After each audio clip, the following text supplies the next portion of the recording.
It's time for the Wally Methot Show. Now, here are your hosts, Brent Wallace and Marc Methot.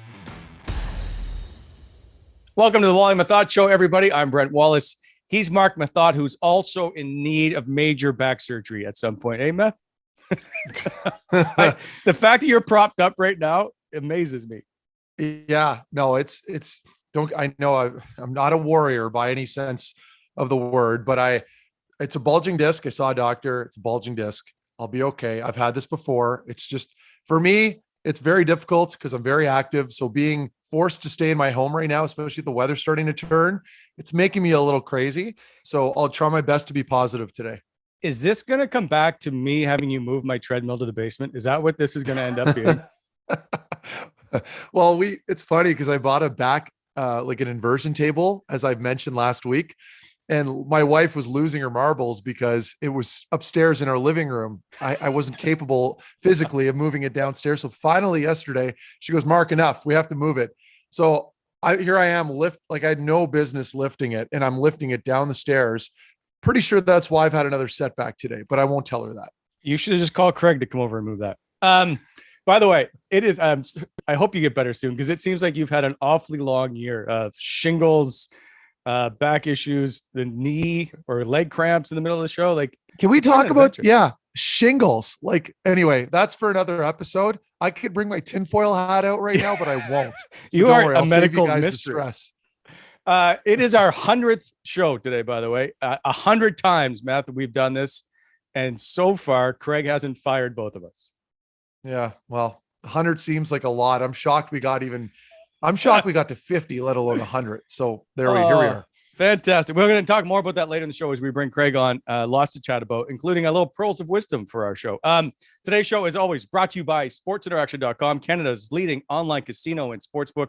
Sportsinteraction.com/Wally Methot for the most competitive live daily betting. And a reminder, if you sign up today, you get a 100% welcome bonus up to $500 on the sportsbook or the casino side. That is sportsinteraction.com. Okay, Meth. We might as well get right to it. And that is on Monday night, there was the sad news of the passing of Senators owner Eugene Melnyk at the young age of 62. He leaves behind two daughters, obviously, Anna and Olivia. And our thoughts and prayers are to them. There's no question. I know I lost my dad when I was like 21 years old. It is a tough thing to go through. I know there's lots said in the media, and there's been a lot talked about with media members and whatever. That's not the time or place. I have no desire to get into it. What I will say is, there was a gentleman who lost his life, and there were kids affected by this and other people and family members. So I will say, and I know you've played for him, I will say on my side, thoughts and prayers, not hollow, go out to the Melnyk family.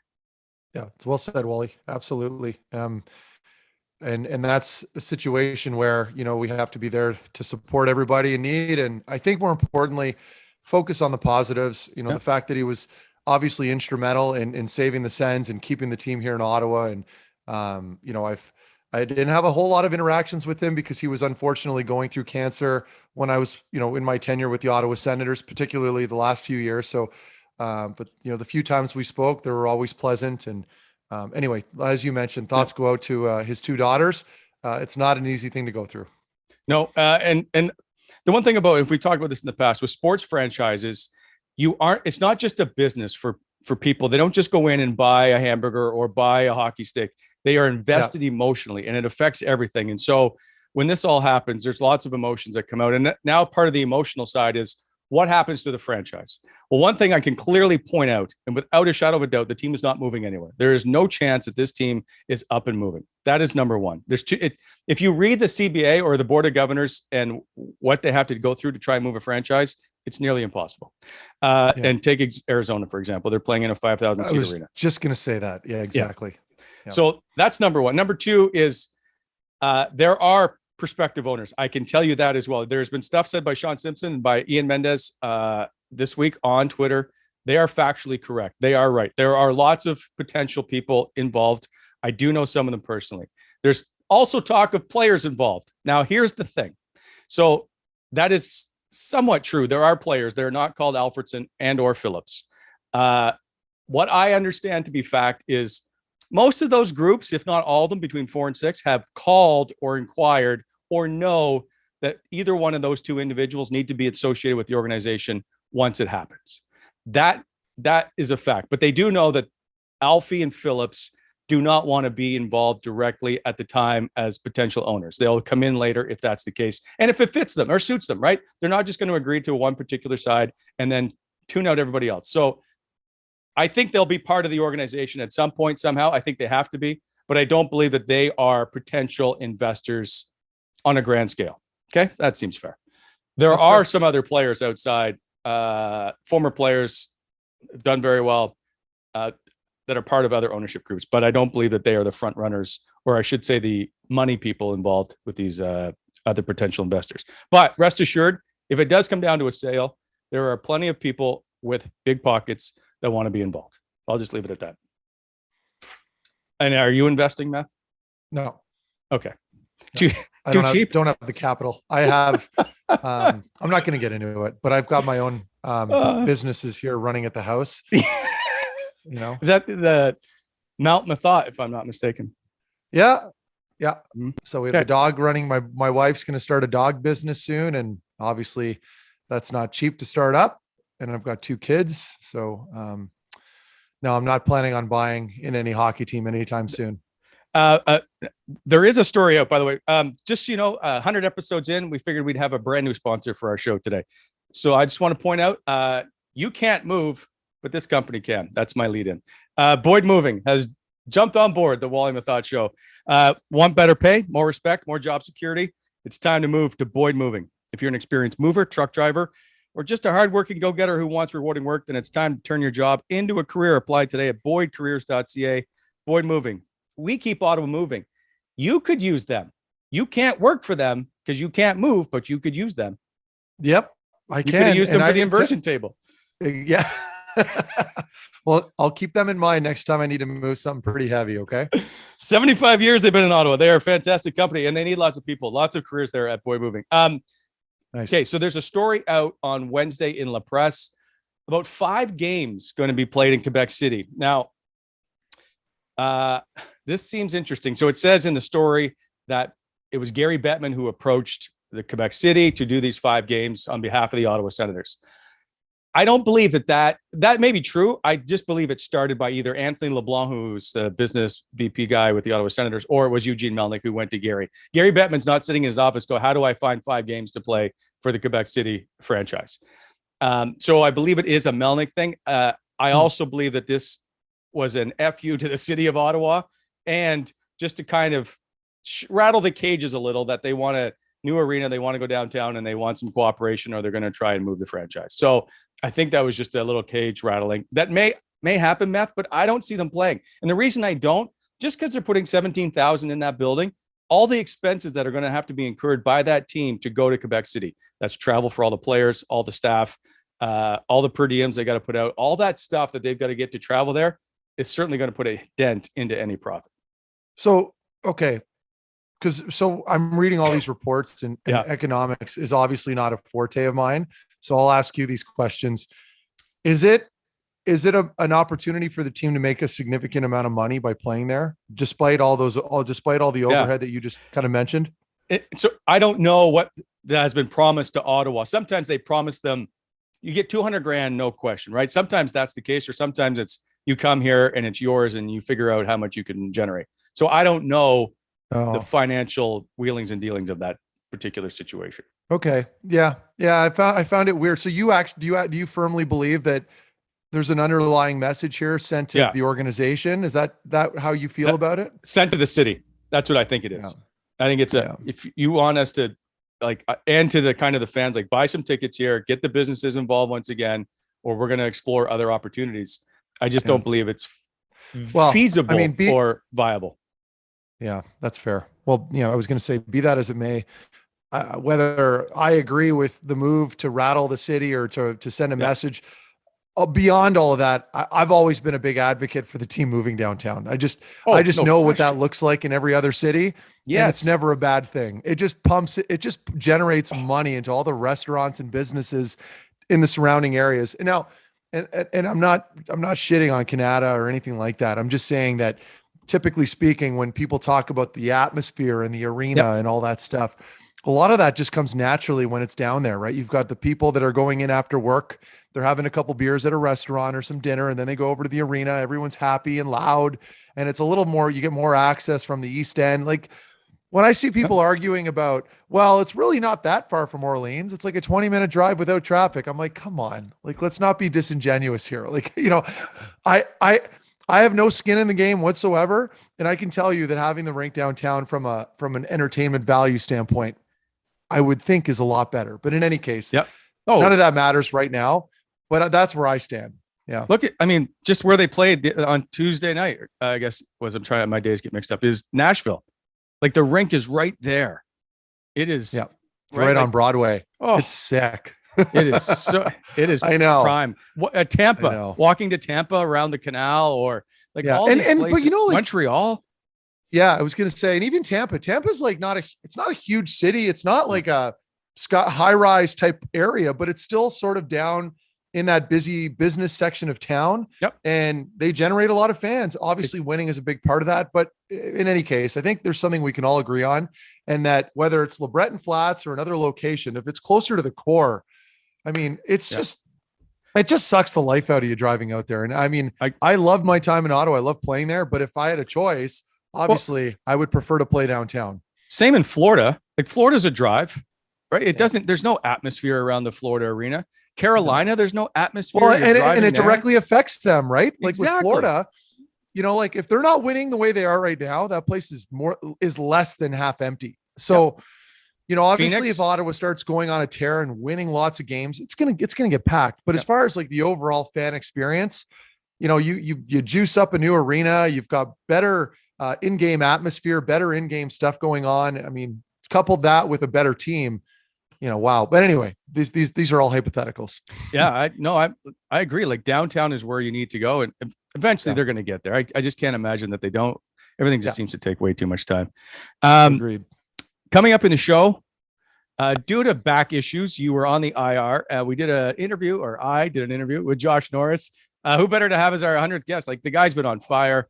He's a great storyteller. I really, really like Josh Norris just as a person. Like he's just a really good kid. Yeah. Yeah. He's a good dude. He's well-spoken. He's very smart, fantastic two-way hockey player. I mean, what better guest? And he was disappointed you weren't there because once a hockey player, he's like, I had some chirps for Meth and he didn't. And so that was a little disappointing. By the way, today's guest brought to you by Whitewater Beer.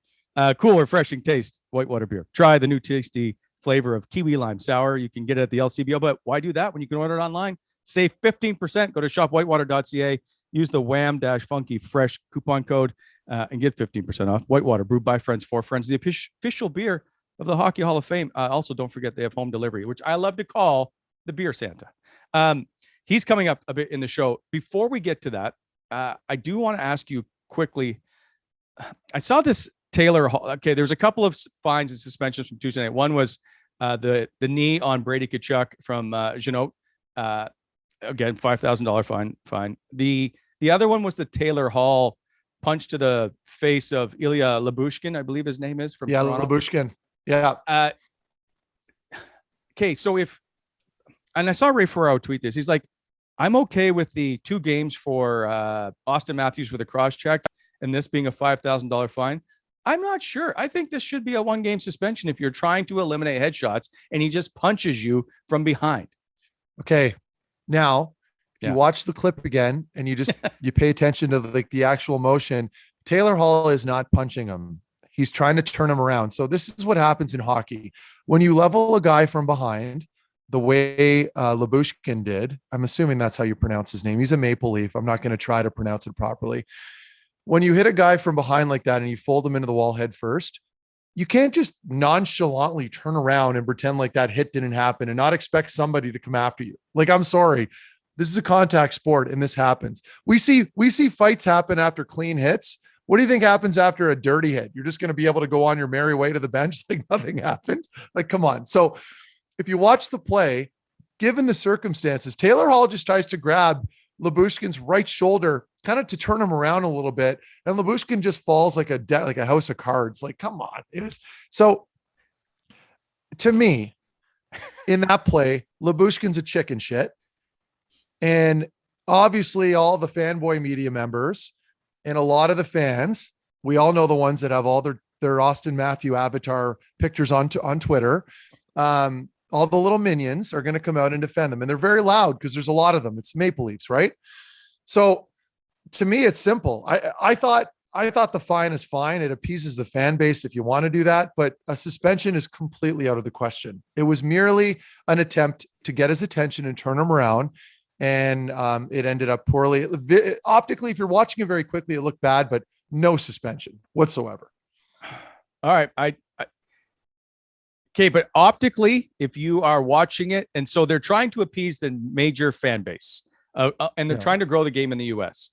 So if you see that, it looks like a punch to the head, and so it looks like violent in nature, and it looks like it's another headshot, and it needs to be dealt with. Or they go, well, that's why it's a niche league, and they allow this kind of stuff to happen. Sure. Yeah. Well, okay. But you watch the play again, like I'm watching it again right now, just because I'm like, okay, I want to make sure I'm not off base here. Yeah. He legitimately just tries to grab him. Like Taylor Hall's the one who gets hit. Yeah. He gets up, and instead of Lyubushkin at least facing him and saying like, okay, like, are we going to do something or not? Hall just tries to get his attention and turn him around. So anyway, I'm not going to go on another long rant, but I stand firm in that the NHL nailed that decision. That was the right call. And to compare it to the Austin Matthews thing, like, Austin Matthews grabbed a composite weapon with his two hands and cross-checked an individual straight to the face. Like there's literally no comparison. I think it's the right call. I think the NHL, the player safety nailed the both. I can be very critical of them. They nailed it. Okay. Last thing on this topic, because I just like to wind you up a little, is this is one of those instances to me that this is where player safety, having been part and played in the National Hockey League, understand that more than the general fan. So the general fan gets wound up like I'm trying to do it to you. And you're just simply, no, that's just not how it's played in the National Hockey League. That's what I believe, that they get this right, even though we, the media, are all calling for suspensions because of it. Because I don't think every medium. Yeah. No, we're not. I'm generalizing. Of course. Yeah. Like I think there's just a loud group of people anytime a Maple Leaf gets hurt, and sometimes it's justified in a long-term suspension or whatever it is. This isn't one of those moments. Like I don't need to explain it anymore. It's not a suspension. So it's idiotic to assume that. Like I said, Taylor Hall just grabs his shoulder, kind of grazes his face on the way over, and the guy dives and falls. Yes, he went down the tunnel. I refuse to believe there's even remotely anything close to a concussion on that play. Fair enough. You are watching the Wally Methot Show, brought to you by sportsinteraction.com. It is our 100th episode today, or as we like to call it, our show. So don't go anywhere. Coming up right after the break is Josh Norris, brought to you by Whitewater Beer.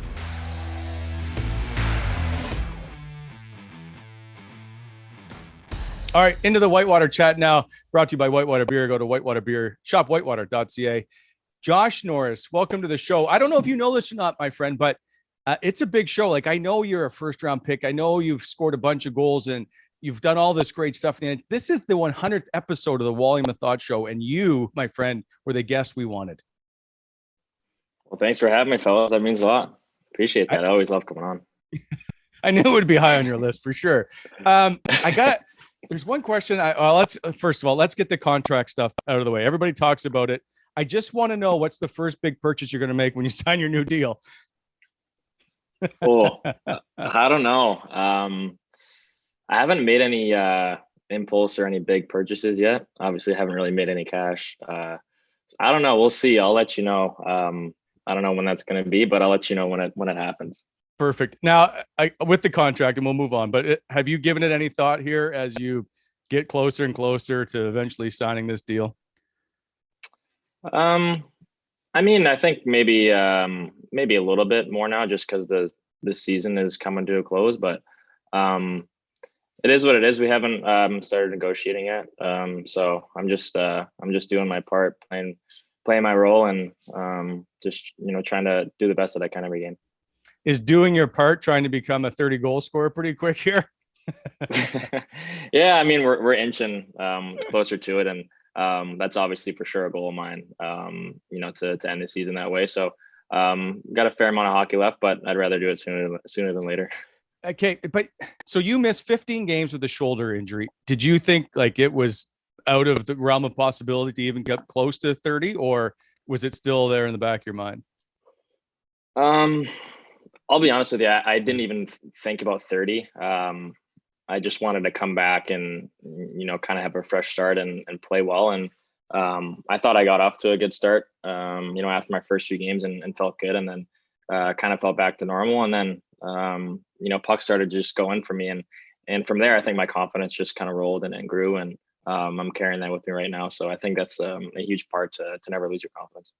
Is it, and obviously it is fun to get your teammates back, but now that you're healthy again, Drake Batherson's back in the lineup, obviously everybody else, I know you're missing Thomas Chabot, but up front, it must feel pretty good to see some familiar faces. Yeah, it is. It's really nice to have Drake back out there yesterday. So obviously a huge part of our team and a huge part of our offense. And, another big piece in the locker room as well. Obviously we miss Shabby right now. There's that's not a secret. So hopefully he can get back before the season, but we'll see what happens there. Do you have a secret of scoring game-winning goals? You've got 9 in your career, which is about 21%, I think, of all the goals you've scored. I don't know. I saw a stat the other day that I had whatever the amount of game-winning goals I had this year, and I didn't even know, honestly. So I don't know. I guess I just like scoring big goals. Maybe that's my thing. I just like scoring goals in general. So if it happens to be a game winner, then that's a positive. We do appreciate it. We also know that you're a 30-goal scorer in the AHL as well. So time now for Pearls of Wisdom, brought to you by sportsinteraction.com. It's where we get to know a little bit more about you, some interesting notes. 18.9%. That is the best shooting percentage in franchise history, by the way, for players who have played a minimum of 100 games. 39 goals. That's first in 100 games. That ties you with Alexei Yashin for the most in franchise history. You're 13. That's the youngest Senator to score 13 power play goals in a season. And then 5 is the number of consecutive power play goals you score, which is another franchise record. All you do basically is when you score goals, set franchise records. Yeah, I mean, you're throwing some crazy stats at me here, Wally. I don't really know. I didn't know any of those. So, I've said it a lot. I get put in good spots, and our power play has been clicking, and I'm in a good spot on the power play too. And they trust me to shoot the puck, and I'm confident, and guys are able to get me the puck. So, credit to the unit. All right. Does any of this have any impact on the lucky troll that you've had since, I don't know how long, but I brought it out on draft day? I got rid of that. I don't know when I got rid of that, but I had it my draft year. And then I think I had it a little bit in my freshman year. And then I was like, I kind of grew up a little bit. I was like, this is stupid. Why do I have this? And just torched it and threw it. I don't know where it is right now. It might be at home sitting somewhere, but I got rid of that thing a long time ago. So is there any superstition type thing that you have? That was the last one I had. I'm all out of superstitions. I'm sick of it. It's pretty good. I appreciate that. Yeah. As you get going here in this year and you've got all these guys in the lineup, can you see some light at the end of the tunnel going into next year? I know this is an obvious question, but I think for you guys as players to have to go through not being in the playoffs, you hoping that you're building towards something. Yeah, that's really fair to put it. Obviously, this year hasn't gone the way we wanted it to. Let's not kid ourselves, but we've had some tough circumstances and guys being injured and just missing big parts of our team. So, and I think we got some more good news today with Sanderson signing. So, obviously he's a big part of the future, and I'm excited to meet him and get him down here and just get to know him better. So I'm excited for him. And I think definitely the last 15 or 17 games that we have left here, I think it's for sure, very important games. Obviously we're not in the playoffs, but I think just from where we're at as a team standpoint, and hopefully we can get Pinto back before the end of the year, which was a huge loss for us, not having him this year. I know he's young, but I think he's such a stud, and I think he's going to be a really good player. So, and then obviously, like I said, Shabby's out, but we got some pieces coming, and I think it'll be exciting. And I think I saw Sogard got called up today, so it'll be interesting. And we got a lot of different moving pieces, which is it's exciting for sure. Yeah, lots of news. Obviously, Matthew Joseph coming in the lineup, Travis happening. But I'll go back to Jake Sanderson for a minute. Is there a level of excitement, I guess, around the group? There's been so much talk. I don't know if he'll ever be able to live up to all the expectations that seem to be placed on him. But there's certainly an awful lot of excitement, I think, for him coming into the lineup when and if he gets healthy. Yeah, there has been for sure. And I think probably for the last month or two or so, guys are kind of talking about it a little bit more and hoping, Nodak got knocked out early just so that we could get him earlier. But I mean, yeah, for sure. It's definitely a lot of expectation to live up to, but that's what makes those players special. And they don't really feel too much pressure. And I don't know the kid that well yet, obviously. So I'm just excited to meet him and see what he's all about. And I know he's going to be great for us. I don't want this to be a debate about if he should go to the AHL or not, but you went to the AHL and you were very, very good, obviously. Rookie of the year with 31 goals, I think, in 56 games. My point is, I don't think there's much of a problem if he were to ever go play in the AHL. Like, you learned an awful lot, I believe, playing when you did with the AHL, right? With Troy Mann. Yeah.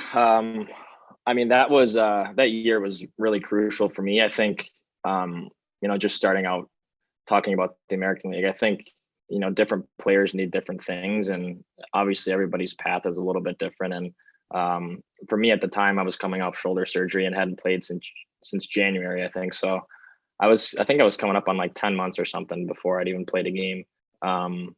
So when I went down to the American League, my focus was just getting back to playing and getting better. And obviously it's a new scene and new environment and new players and everything like that. But I'm grateful that I had Manor and Shocker there that year. They helped me out so much, and I credit them for a lot of the success that I'm having now, just from the detail that they had in their game and all the video that we did. So credit to them. But for Sandy, I mean, I don't know. He's been hurt for a little bit, but he's a special player, and sometimes guys that are like that can just kind of figure it out at this level, and we'll see what happens. We had you on the previous episode. You thought the biggest thing you got in trouble with was with an escalator incident. So my point is, I think you've changed a lot. I watched you, the Arizona game. You score a power play goal, and if I'm not mistaken, motion towards Nick Ritchie to come out of the box.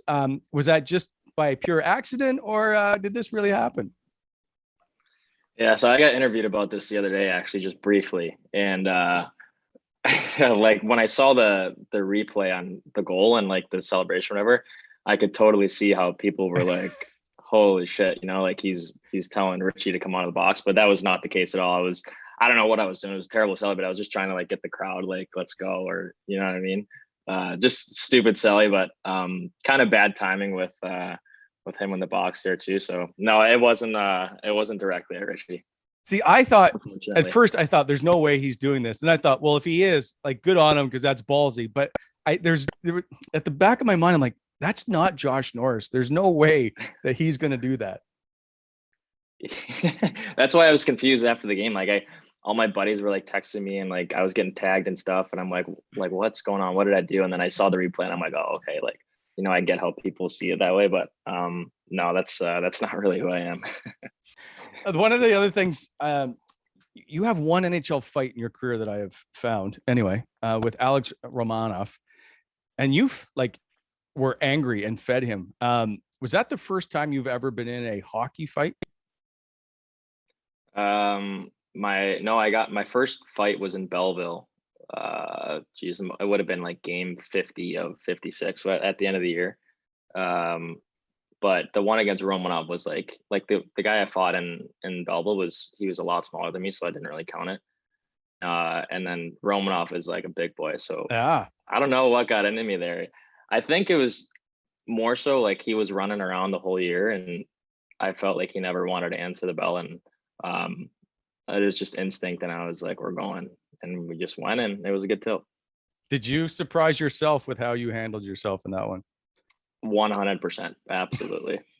Did not think I had that in me, so it's nice to know that I have a little bit in the toolbox for to defend myself. So it was very good. So you went from living with, we made a big deal of you and Brady and Tim Stützle together, to now being on your own. What's life like now?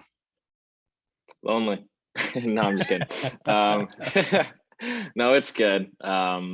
We broke the band up there, obviously, and just thought that we all kind of needed our own space, and it's been really good. I enjoy living on my own, kind of doing my own thing. Definitely miss hanging out with, Chucky and Timmy, obviously, but well, Timmy, actually, we live in the same building. We actually live on the same floor. So we're about 20 feet away from each other. So sometimes I get sick of him. I still get sick of him, but it's nice to have my own space for sure. Very nice. You brought up the band. The other day we had Thomas Chabot on. We asked him, since Matthew Joseph can play the piano, name us the Sens band. He left you out. And I think I get a sense that you can play I was a kind of musical. insulted. So can you play an instrument? I could play the drums for sure. I'm a drummer. When I was a little kid, I always wanted to be a drummer. I don't know why. That was like my favorite thing, like in a band for some reason. Have you ever played So I it? might have to buy a set. Guitar Hero. And are you pretty any good? too?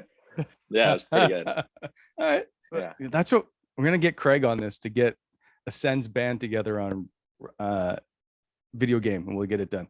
There we go. But he brought up, and by the way, he mentioned Dylan Gambrell as a singer. Can you elaborate on that? The Cop. We call him the Cop. I have no idea. Honestly, so we had a Halloween party at the start of the year, and geez, I forget what he was singing, but Connor Brown got up there and started singing. It might have been the Bare Naked Ladies. I don't know. That sounds weird, but he was singing something, and he was like really good. Like, I don't mean to pump his tires here, but I was like pretty impressed. So I'd have to go with Brownie. I don't know about Gamby, but. And why is Dylan Gambrell called the Cop? He just looks like a typical cop, I think.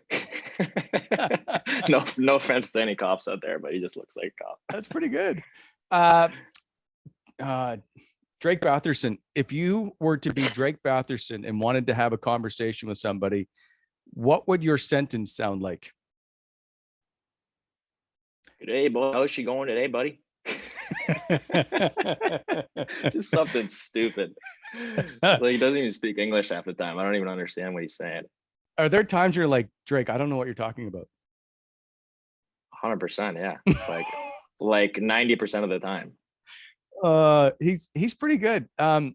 Why is there such great chemistry with obviously you're highly skilled individuals, but the three of you with Brady and you and Drake on the same line seems to click? Is it just skill? No, I think it just works because we're all three of us are pretty different. Like as hockey players, but as people too. Like, I think it's just kind of a good balance. Like hockey wise, obviously Brady's, the big power forward who can make plays. He scores goals. He gets to the net. He kind of does everything. And I would probably put Drake in more of the playmaking category. Obviously, he can score extremely well, but I think his passing is it's really special. And then I think I'm probably more of a shooter and a scorer. So that kind of just goes hand in hand. And then the ice, Brady's he's the captain. He's the leader on our line and the one who will get on us. And then Drake's pretty quiet and doesn't really ever say anything. He's always positive. And then I'm just kind of in the middle, like the meteor. So try to keep things light, and it just works, I guess. It just works. You brought up Brady being the leader, and we've heard talk about him. I think it was the Carolina game. I'm not sure exactly what all transpired, but how much different from when, I'll even say the start of last year to this year, is the leadership group in that room vocal wise, if you understand what I mean?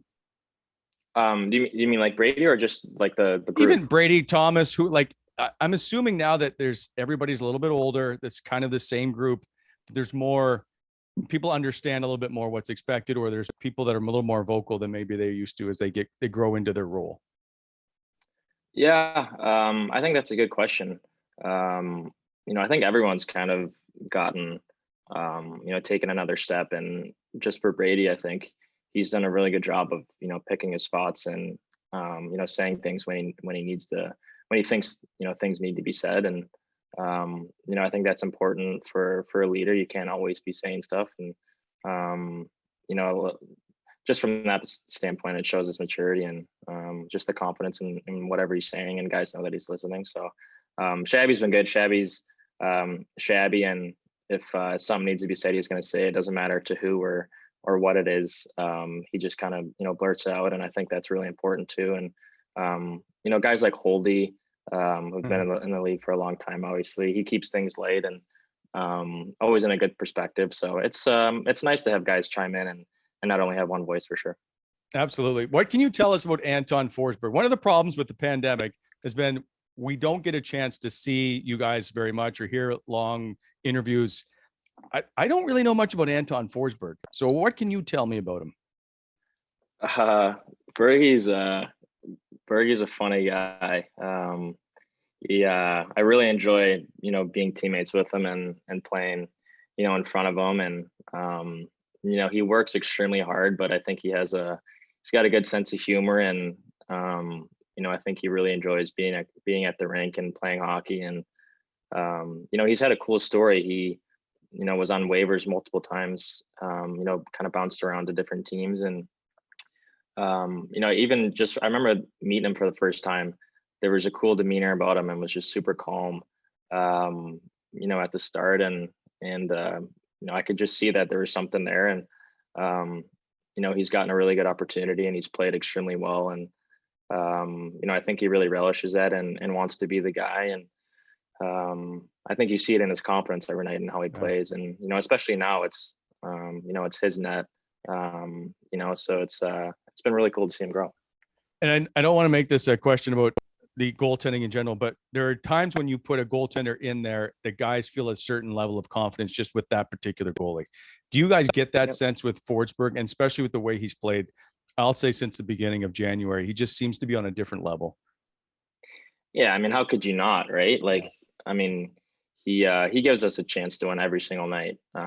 Even last night, I think the shots were, double at least, I think, against Florida. So, and he holds us in there. And, it probably could have been, a lead for them for sure at certain points throughout the game. And it wasn't. And, he's stopping breakaways and 2-on-1s and things like that. So he wants to be in the net and he's got a lot of swagger to him. And, I think his work ethic is, for sure his number one asset. And then his skill kind of takes over from there. And so he's done a really good job. And like you said, we feel comfortable in front of him for sure. In that Sunday game, went to a shootout with Florida. You had just your second shootout appearance. You got stopped. I'm just curious of what it's like in a full building to do a shootout. Yeah, it's fun. Wasn't really what I was trying to do. I kind of fanned on the puck a little bit, so that sucks. But it's fun. I mean, you want to be in those situations, and especially last night. The crowd was so good, and they were into it, and it was an emotional game, and you could feel it from them as well. So obviously, anytime there's a full building like that, and you're in a shootout, and you have a chance to kind of put the game away, you want to be in that spot and be the guy to end it. So unfortunately, it doesn't work out every time for you, but it's fun to be in those spots. One of the favorite things people talk about as NHL players, part of the NHL, is being on the plane, getting be on the charter. Who is the first? And one of the things you get on the plane is there's always a buffet laid out, basically a bunch of food. Who's the first player to get to the food? Jeez. Usually it's the coaches. I can tell you used to be the media. Yeah. Yeah. I don't really see Gord sniffing around there too much. Oh, he just waits. He lurks. Yeah. Yeah. I don't know who's the first one in there. I'm always starving when I get on the plane, so I usually get my hands in there, but I don't know. But coaches for sure. It's usually gone. It is good. As this season winds down and you get set to take a trip somewhere, I'm assuming at the end of the year, maybe you won't, but are you a beach guy or are you a tourist kind of destination guy? I like both, but at the end of the year, I'm for sure going to a beach. I'm not going to walk around and visit places at the end of the year. I'm going to go sit my ass down on a beach somewhere and maybe play some golf or something like that. I think the fellas actually got a golf trip planned out at the end of the year. So that'll be fun. Nice. And then maybe get some sun after that. So we'll see. Very nice. And so there's how many team functions would you guys do in a year that are not like official? Like, I know there's Halloween parties and there's always the rookie dinner, but like if you were going to concerts, would you guys all get together? Oh yeah, for sure. We saw Sebastian Maniscalco. That was probably a week ago. The comedian. He was awesome. Like we had so much fun, and we literally didn't stop laughing for like an hour. So that was fun to go to.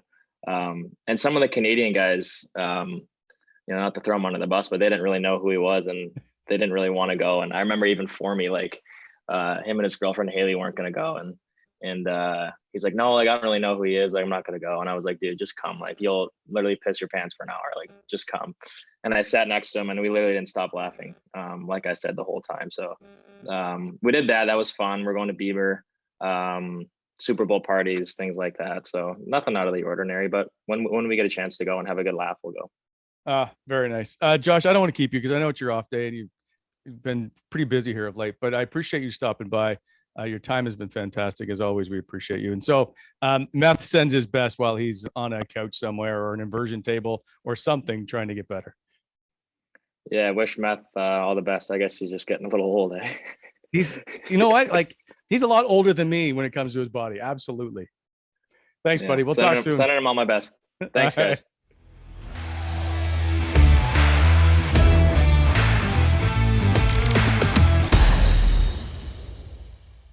And thanks once again to Josh Norris. I should point out that interview was done a couple of days ago, just before they headed off to Nashville. So I didn't get it. We obviously would have asked his reaction on being elbowed in the head, but that was happening before. Anyway, wait for him to try and see if he can get to 30 goals. I really hope he can get that this year. Just a reminder, Wally Methot Show brought to you by BEI, Bonshire Excavating Inc. Spring just around the corner. That means time to start landscaping needs, perhaps some stone or aggregate, maybe thinking of redoing the driveway. Bonshire Excavating here to help. Competitive pricings on your landscape needs, or ask Meth to come move a stone for you. Give them a call, 613-432-1120, or go to bonisherexcavating.com. BEI, helping to shape the Ottawa Valley. Now we welcome into the show, Craig, for show 100. This is a big one, Craig. Glad you got dressed up. Yeah, I just wore a t-shirt. Yeah, big one. That's 100. It's episode 63. That's the confusing part, right? Because we're counting live shows too, because they're pretty much the same, just live. 100. Isn't that crazy? Yeah, it's pretty good. I know. I remember trying to wrap my head around making one. And it was like, now we've made 100 of them. It's nuts. So when we go back and we did the first show with Alfie, it probably took us like 3 days to put that thing together. Yeah. We were working 6 out of 7 days a week at the beginning to try and put these interviews together. It's so much easier now. Yeah. Full disclosure. When we started, maybe I didn't totally know how to do everything I said I knew how to do, but we figured it out. That's the whole point, right? So no, it was good. We got it now, and look at us now. We're cranking them out. So it's good. Good.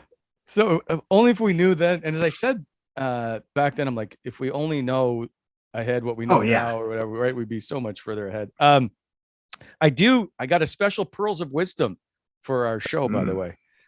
So Pearls of Wisdom brought to you by Boyd Moving. Go to boyd.ca for a free quote today. They keep Ottawa moving. Okay, here it is. 12. That's the number of NHL award winners we've had on our show. 46 different Ottawa Senator players. Add another 4 head coaches. That brings it up to 50, actually, if you want Senators. 124 interviews, Meth. 124 times we've talked to somebody not named Craig on our show, and 10 times is the tournament leader. Ian Mendez has been on the show for 10 appearances. That leads all guests, although Bobby Ryan is quickly becoming right up there with him. It's been a pretty good time. I will say, like, I didn't know what it's going to be like to get to 100. It's a lot of work, but it has been a lot of fun. Yeah, that's been a lot of fun. What's great is deadly silent right now. It's silent. I don't know. No. He's thinking about that. I just didn't know if I should interject. I don't know if Craig was going to answer. Not only that, but I'm like I said, I'm battling this back thing right now. It's got me pretty miserable. But yeah, I agree with everything. It's been a lot of work. You guys have done a fantastic job keeping it together. With all the work you do between the rundowns with you, Wally, and all the content, and of course with Craig and all the work he does behind the scenes. It's a lot, and I don't think people truly understand what's involved to make it work, and you guys do a great job. It's so funny. I was going to put at the end of the Pearls of Wisdom, I was just going to make a joke and say 0, the number of rundowns that Meth has read. But no, I read some of them. Some of them I'll read.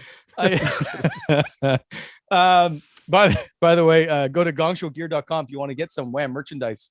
It's still up there, hoodies or hats or t-shirts. The entire collection is there. Also, they have all kinds of sales. Gongshowgear.ca with lots of different collaborations. This seems like a perfect time to point out, coming up next Thursday, we've got guest number 1 back. Daniel Alfredson is going to be back on the show. He is the greatest Senator of all time. He's the best interview guest we've had on, and he is back. So super pumped for that one. Yeah, Awesome. I like that we're just talking show 100 and how kind of those early ones were hard to do. I like that we got another crack at Daniel Alfredson right now that we know a little bit more, shows a little more fine tuned. We got all these reps under our belt. Like, yeah, it was nice. So it was good to kind of to get to do that one again. We should have waited on Alfie for when I think back at show number 1, we should have waited for like number 10. Yeah, we were still kind of figuring out a lot of the bugs, and even just the whole like trying to talk to people through Zoom, and like we've gotten so much better at that stuff. Oh, yeah. Like the challenges at the beginning are different than the challenges now. So yeah, it was nice to be able to hook up with Alfie again. Meth, do you have a favorite moment from our show? Oh man, that's a tough one because there's so many different guests. I mean, I've always enjoyed interviewing. I have a soft spot for interviewing the retired guests. Some of the guys like Rob Ray, for example, so like those, like in McLennan, and I could go on. I think for me, just hearing the old war stories that they have from when they played, always kind of piqued my interest because some of these stories that they've experienced would not happen in today's NHL. So I have an appreciation for that. Yeah. And Kevin Bieksa is another one. I know he's currently on TV, but him to be a former retired player and the two of you battling on the ice is which makes it fun for me just to sit and listen to that stuff. And I thought Ken Hitchcock, although, you know, people see him as a coach of different teams and not the Sens, he was a phenomenal guest to have on. Yeah, that was another really good interview. Yeah. Such good insight. And that's the funny thing about the show, right? Like we could have 1 million Sens players and the numbers are great. People tune in for those, but we've had some far better actual interviews, with other guests that maybe perhaps don't do as well. So I'll encourage people, really go back through some of those guests that maybe you've skipped in the past. You'd be surprised. Some of those interviews were terrific. You know what one of our most listened to was this season, like starting from the season, was T-Bone. Like from the T-Bone. One. That was one of our most watched ones. Like I was looking at the analytics. I forgot. I forgot that we interviewed T-Bone. That is also a highlight. Did you guys ever send him pics to sign or whatever? No, he gave up on Wally got his address. I still talk to him. Sign something for us. You still talk to T-Bone? Yeah, absolutely. When's the last time you talked to T-Bone? That's awesome. I don't know that. Oh, geez. I don't know, less than a month ago, probably. Wow. Okay. Nice. Yeah. I think he's a really good dude. I think he obviously plays that character pretty good, but deep down, he's a pretty good guy. Really good dude. I mean, aside from the fact that he would beat the shit out of people behind the scenes in the family business, really upstanding citizen. No, but I do agree. He's a funny guy. Like whether you agree with him or not, he's a funny guy. Full on. We got to bring T-Bone back then. Well, I can. You know what? We could get AJ Galante if we want to on the show. I'm sure now that a lot of the circus around it has kind of died down a little bit. I'm sure we could get some of these guys. But T-Bone, I like the T-Bone was our guy. Anyway, I thought he was, and there was so much going on with his phone dropping out and all this stuff that it made that episode. That interview was just sheer chaos. Yes, it was chaos. He's driving around New Jersey in his car. And we didn't use that one. So, and the funny part is, like, if you know I'm a little OCD and need everything color coded on my rundown. Hold on a second. Get right out of here. Really? That's news. See, and so this episode, I'm like, how do we put this together? It was so good. That's why I like the sweating a little bit. For me, it's been a change for sure to try and not worry about everything that way and to let it go. And it ends up becoming some of the best stuff we do. It's the internet, right? Like, it can be a little, like Meth's leg cramp. I'm pissed at Meth in the live show because he's walking and leaving, doing in the middle of an interview, and he's like, I can't move my leg. It was like the most memorable thing from that show. Yeah. One of the funniest things we've ever done is you. Says a lot about our show, eh? But no, that was very painful. So good. Anyway, boys, it's been a lot of fun. It's been a pleasure. Hey, we got like hoodies and mugs and all kinds of stuff. We actually have a golf tournament coming up again. We're going to do. So for Craig, I just want to say thank you to you. I know we say it all the time. But this show doesn't work unless you put it together, and that's without question. Like Meth and I could get hit by a bus tomorrow. You get hit by a bus, and we can't have a show. Well, I mean, we'd have to change the name of the show if one of you guys got hit by a bus. True. The Memorial Wally and Methot show. Well, I'd use Mendez. I'd slide him right in there so I could use the same M. Oh yeah, then you still got Wham and everything else. Alex too. While we're pumping people's tires, Alex too. He does all the switching on the live shows and stuff. There's no way I could manage that plus everything else. So yeah, like Alex is stick taps to Alex. Awesome. Yeah, good stuff, boys. So we will see you on Monday. But thanks, guys, for hanging in there for this whole year as we get closer to 1 million downloads. We'll see you next time. That's the Wally and Methot Show.